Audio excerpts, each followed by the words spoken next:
दिन जंगल में जानवरों की कचेरी लगी और उस दिन सभी जानवर कचेरी आए थे।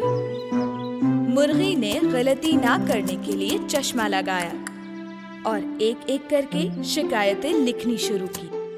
3 छोटे पिगीज और बड़े शैतान भेड़िए की सुनवाई। उसने अपने सामने रखे कागज पे लिखा। उस वक्त सब जज तोते का इंतजार कर रहे थे, क्योंकि जब जानवरों की कचेरी लगनी शुरू हुई थी, वो सही और गलत का फैसला किया करता था।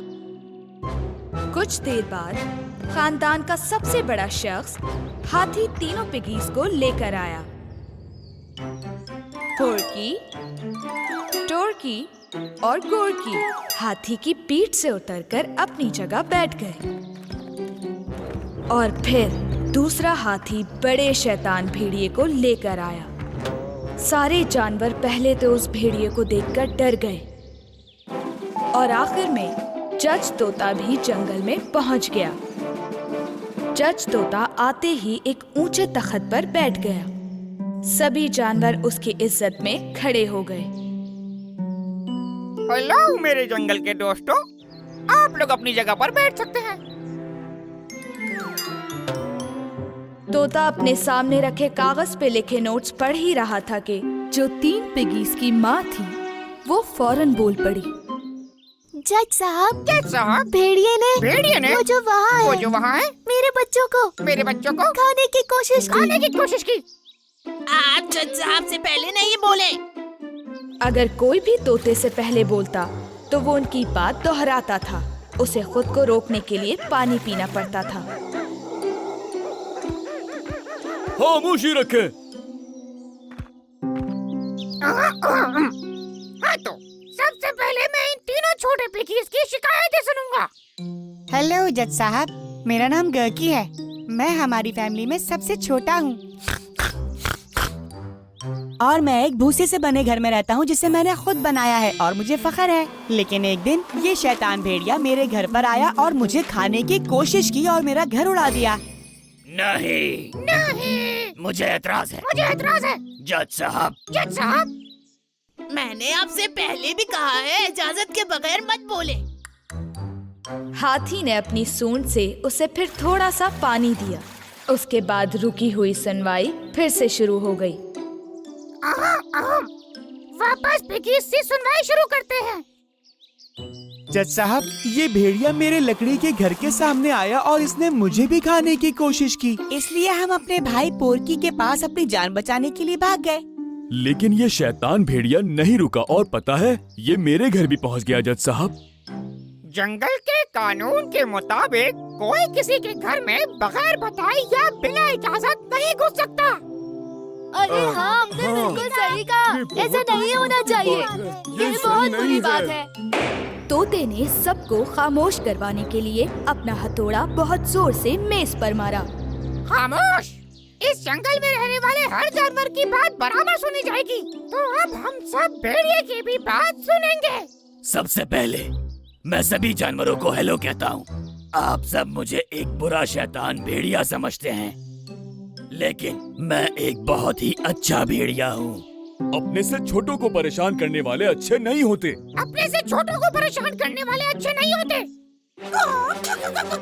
मैंने कहा ना, बिना इजाजत के कोई कुछ भी ना बोले। जब तोता पानी पी रहा था, भेड़िया अपनी बात कहता रहा। जिस दिन ये वाकया हुआ था, उस दिन मैं सुबह सवेरे उठ गया था। मैंने घर पर अच्छा नाश्ता किया। ये बताओ, तुमने नाश्ते में क्या खाया था? मैंने हेजलनट के पत्तों के बीच कुछ स्ट्रॉबेरीज रखकर खाई थी। उसके बाद मैं जंगल में टहलने निकल गया। तब मैंने देखा भूसे से बना हुआ घर जो गर्की ने बनाया था। जज साहब, घर बहुत ही कमजोर लग रहा था। मुझे इस बात का डर था कि वो घर कहीं गिर ना जाए और उस भूसे के नीचे पिगी दब जाए। तो इसीलिए पिगी को बताया कि तुम्हारा घर मजबूत नहीं है। जब उसने मेरी बात का यकीन नहीं किया तो मैंने उसे कहा कि मैं एक फूंक मार कर दिखाता हूँ, तब तुम्हें मेरी बात समझ में आएगी। तो तुमने फूंक मार के घर गिरा दिया, क्या मैंने सही सुना? जी हाँ, जज साहब, इस तरह मैंने साबित कर दिया कि इसका घर बहुत ही कमजोर था।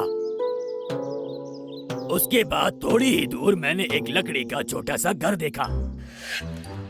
जब मैं उसके करीब गया तो मैंने देखा कि ये घर भी बहुत कमजोर है और ये कि इस बार उस घर में 2 पिगीज थे।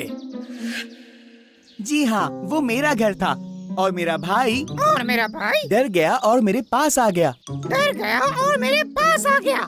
मैंने कहा था कि बीच में कोई ना बोले।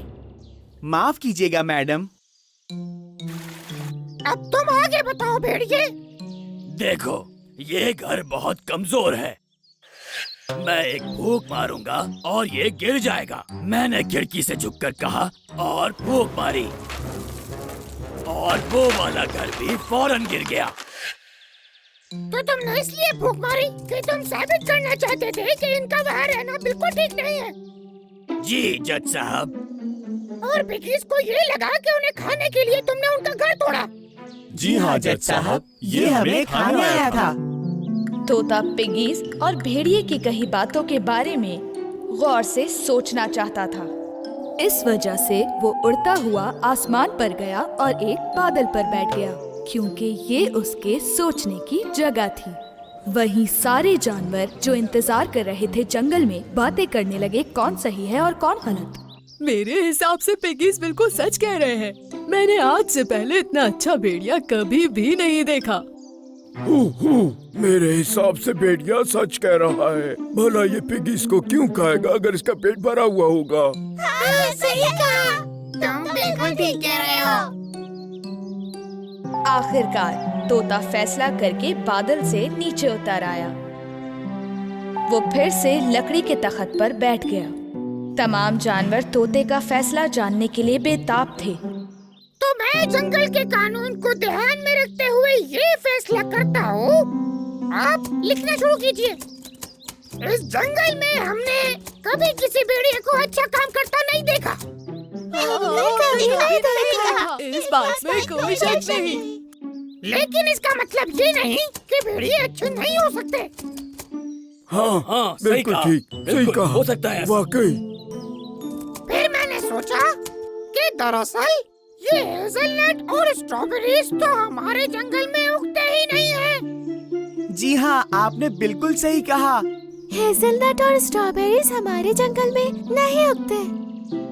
जो भेड़िया अपने नाश्ते के बारे में झूठ बोल सकता है तो यकीनन उसने जरूर गलत ही किया होगा। और मैं ये फैसला सुनाता हूँ कि भेड़िए को पिगीज के लिए नए घर बनाने होंगे और इस तरह वो इस जंगल में अच्छा काम करके दूसरे भेड़ियों के लिए एक मिसाल कायम करेगा।